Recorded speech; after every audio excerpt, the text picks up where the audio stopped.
Les vraies voix Sud Radio, le grand débat du jour.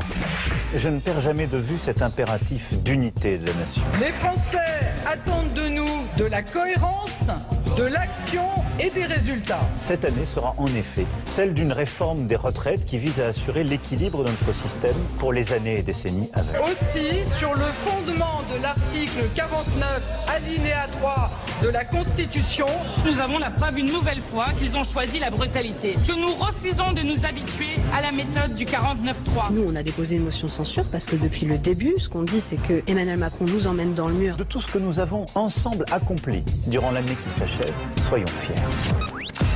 Souhaitez-vous une coalition de partis d'opposition en faveur d'une motion de censure? Pour l'instant, vous nous dites oui à 96% sur notre compte Twitter avec Isaac de Guise qui nous dit un grand oui, c'est le moment ou jamais, tous ensemble.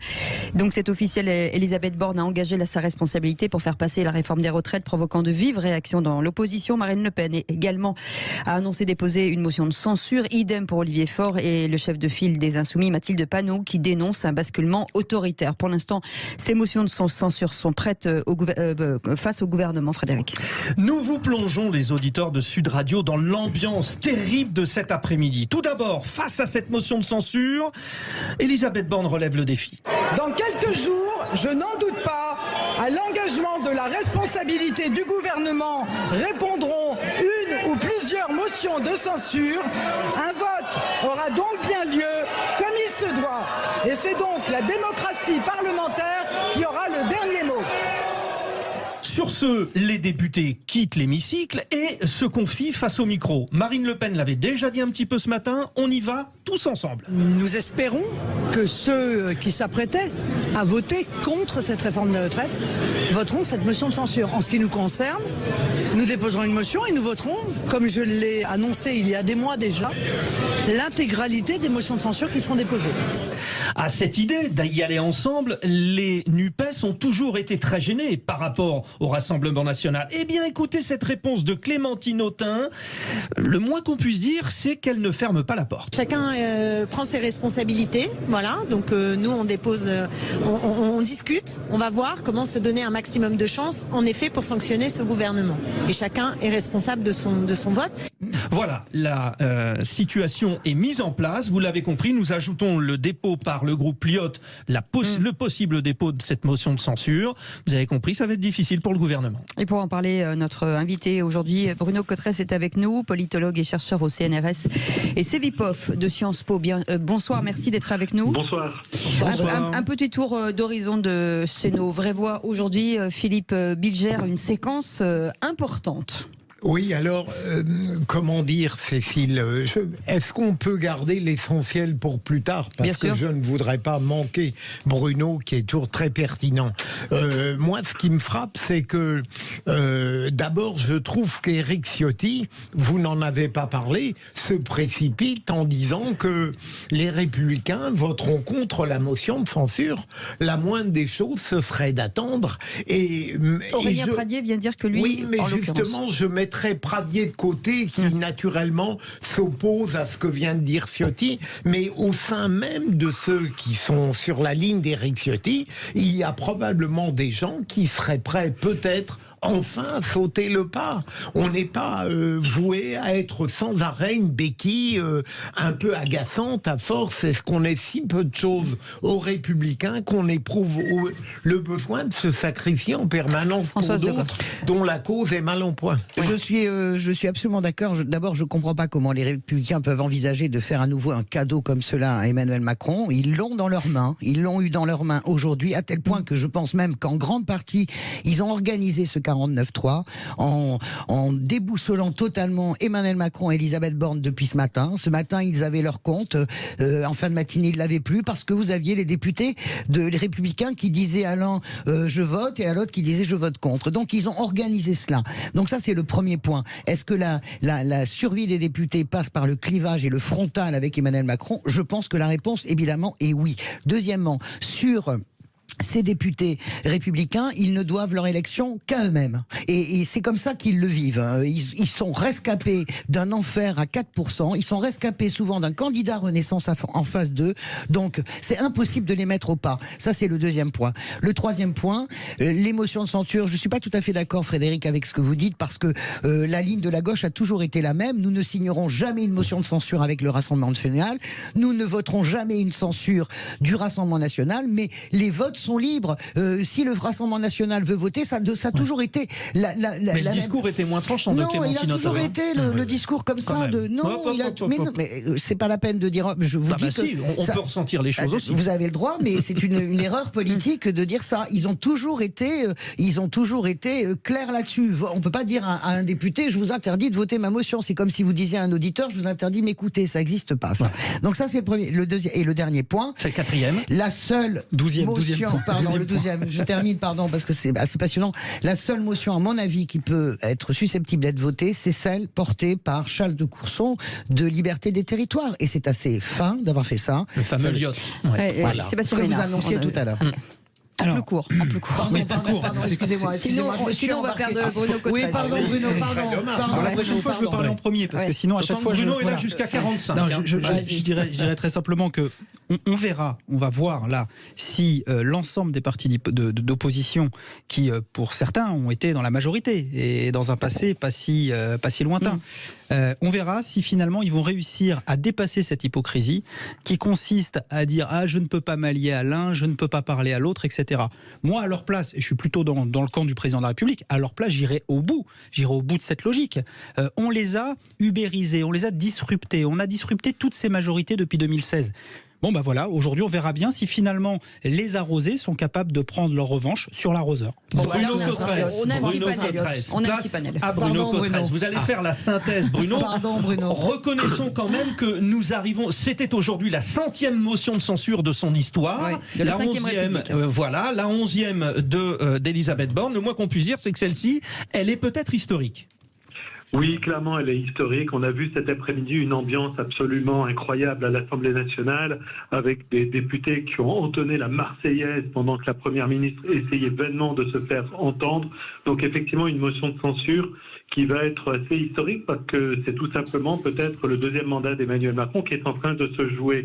Je ne crois pas beaucoup à l'hypothèse que toutes les oppositions ensemble vont se souder pour voter une seule motion de censure parce que tout le monde n'a pas la même conception de la situation et tout le monde surtout n'a pas la même stratégie à horizon de l'élection présidentielle de 2027 et des élections intermédiaires qui viendront avec, mais incontestablement on est sans aucun doute dans le moment de difficulté le plus important qu'ait rencontré Emmanuel Macron depuis la crise des Gilets jaunes.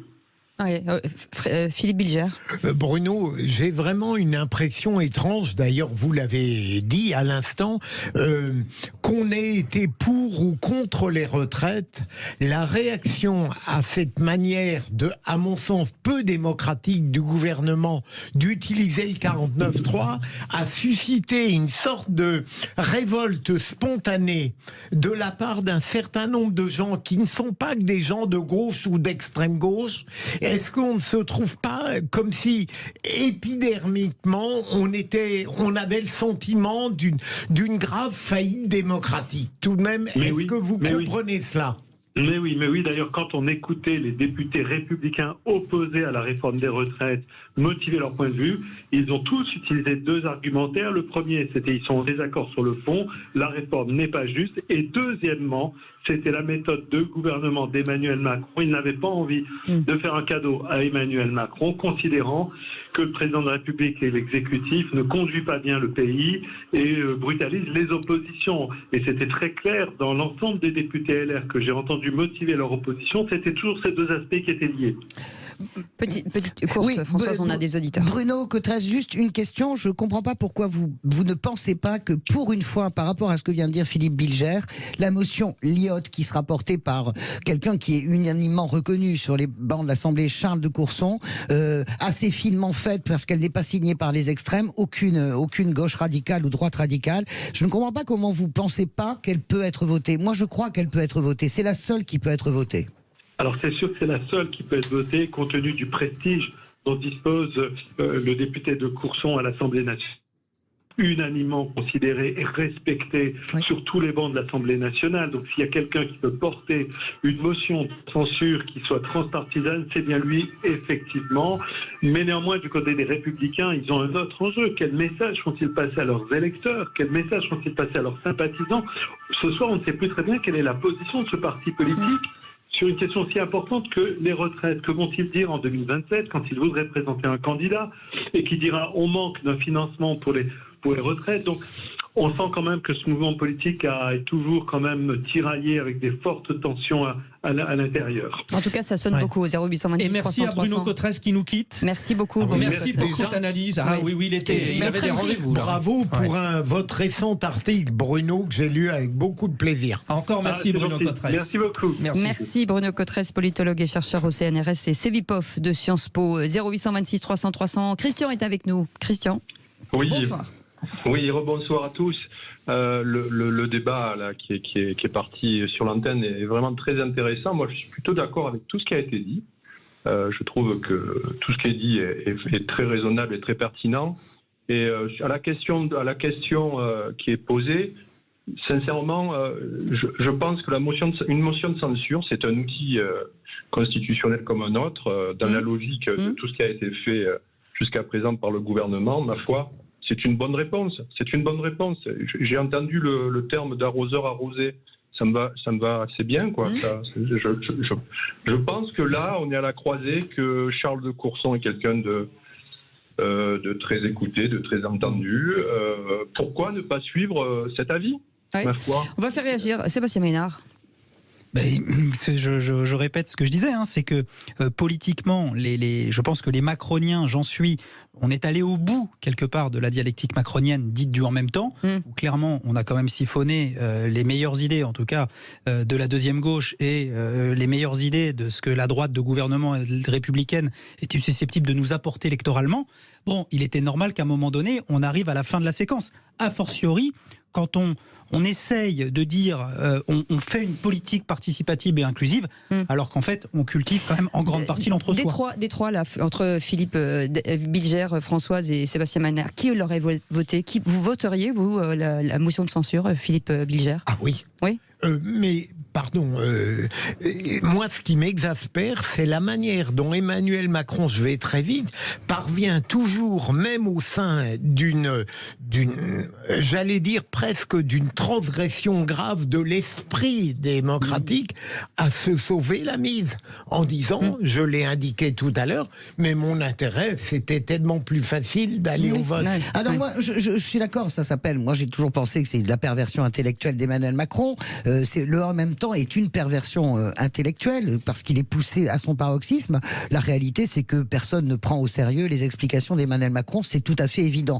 Tout le monde essaie de faire porter le chapeau à Elisabeth Borne, mais les gens ont bien compris que la personne responsable, c'est bien sûr Emmanuel Macron qui a été pour ça. Moi, je la vote et je voterai bien sûr Charles de Courson parce que je suis de gauche, mais je fais partie des gens qui admirent ce personnage. Question à Sébastien Ménard, parce que vous, évidemment... Allez-y. Alors, l'auditeur ou Sébastien? Sébastien. L'auditeur, allez-y. Allez, l'auditeur. Richard, petite 0826 300 300, Richard qui attend depuis tout à l'heure. Bonsoir, oui. Richard. Bonsoir à vous. Bonsoir. En fait, c'est intéressant et c'est l'heure d'Aurélien Pradier. Il faut qu'il parle. Il peut reconstruire un républicain. Il faut juste qu'il se situe, qu'il provoque la distribution. Et sinon, si c'est le courant Ciotti qui l'emporte, les républicains seront morts pour les prochaines élections. Ils n'auront rien fait, ils auront suivi et ils auront cautionné tacitement. Donc là, c'est son le moment. retour des républicains en force. C'est ce qu'on attend. Richard, restez avec nous. Sébastien Ménard, qu'est-ce qui était le plus risqué pour Emmanuel Macron? D'aller au vote et de risquer d'être finalement à dissoudre l'Assemblée nationale, ou le 49-3 et de mettre le feu dans le pays? Ce qui est le plus compliqué, c'est pas le 49-3, parce que le 49-3, il peut passer en force si l'hypocrisie des oppositions va à son terme. C'est-à-dire, on n'est pas capable, quand on est NUPES, à s'asseoir à côté d'un frontiste qui n'est pas capable quelque part de partager sa table avec un centriste, etc. On verra bien.